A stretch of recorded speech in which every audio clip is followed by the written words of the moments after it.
Hello అండి. మనం చూస్తున్న ఈ ప్రాజెక్ట్ పేరు Dhatri county two Sarvagna projects అండి. ఇది Kompally town Gundlapochampally Ayodhya cross road అనుకున్న ఓఆర్ఆర్ పక్కనే Rayalapur GHMC HMD Rerapur layout లో ఉన్నామండి. ఇది చూడొచ్చు. ఈ ప్రాజెక్ట్ వచ్చేసి మనకి 18 ఎకర్స్ గ్రేటర్ కమిటీ ప్రాజెక్ట్ అండి. దీంట్లో మనకి under ground drainage, under ground electricity, avenue plantation, over tank, water lines, CC roads, అదేవిధంగా మీరు చూస్తున్నటువంటి ఈ ల్యాండ్ వచ్చేసి మొత్తం క్లబ్ హౌస్ ఇస్తుంది కంపెనీ. మనకి దీంట్లో 4000 square feet club house, swimming pool and indoor games ఇస్తున్నాం. మీరు చూడొచ్చు. ఆల్రెడీ వెంచర్ మీకు ఎంట్రన్స్ కూడా ఒక బ్యూటిఫుల్ ఆర్చ్ గ్రాండ్ గా విల్లా కాన్సెప్ట్ స్టార్ట్ అయిపోయింది. మీరు చూడొచ్చు. ఇప్పటికే వెంచర్ చుట్టూ కూడా కంపౌండ్ వాల్ కూడా పూర్తి అయిపోయిందండి. చుట్టూ 18 ఎకర్స్ కి 6 ఫీట్ స్టాండర్డ్ పిల్లర్స్ తోటి కంపౌండ్ వాల్ పూర్తి అయిపోయింది. దీంట్లో మీకు 150 యార్డ్స్, 167 యార్డ్స్ మరి 200 యార్డ్స్ ఉంటుందండి. 50% ఐసిఐసిఐ బ్యాంక్ లోన్ ఫెసిలిటీ కూడా ఉంది.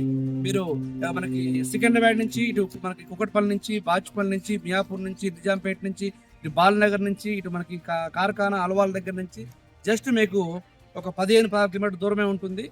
మనకి ఎగ్జిట్ 5 దగ్గరలో ఉంటుంది కాబట్టి very good connected to Gachibowli and hitech city అండి. ఇది ఓఆర్ఆర్ బేస్ చేసుకోవచ్చు. దీని పక్కన మనకి పల్లవి ఇంటర్నేషనల్ స్కూల్ ఓపెన్ అయింది. కాసా గ్రాండ్ విల్లాస్, అదేవిధంగా కేశినేని విల్లాస్, ప్రణితి విల్లాస్ పక్కనే ఉన్నాయి. సో మనకు near by mod a apartments, Janapriya, olive county, అదే మనకి అదేవిధంగా అపర్ణ ధరణి ప్రాజెక్టు, సాకేత్ వెంచర్ ఉందండి దగ్గరలో. మనకి జస్ట్ 3 కిలోమీటర్ దూరంలో మేడ్చల్ రైల్వే స్టేషన్ ఉన్నది. చాలా మంచి ఈ ప్రాజెక్ట్ ఇది. అదేవిధంగా ఈ ప్రాజెక్ట్ వచ్చేసి మనకి 150 ఫీట్ మాస్టర్ ప్లాన్ రోడ్ కి అప్రోచ్ రోడ్ అనమాట. సో మీకు బ్యాంక్ లోన్ ఫెసిలిటీ కూడా ఉన్నది. మీరు మా ప్రాజెక్ట్ ని సర్వజ్ఞ ప్రాజెక్ట్ దాత్రి అకౌంట్ ని మీరు విజిట్ చేయండి. మీరు ఒక ప్లాట్ విల్లా సొంతం చేసుకోవాల్సిందిగా నేను చెప్తున్నాను. Wish you all the best. Thank you అండి.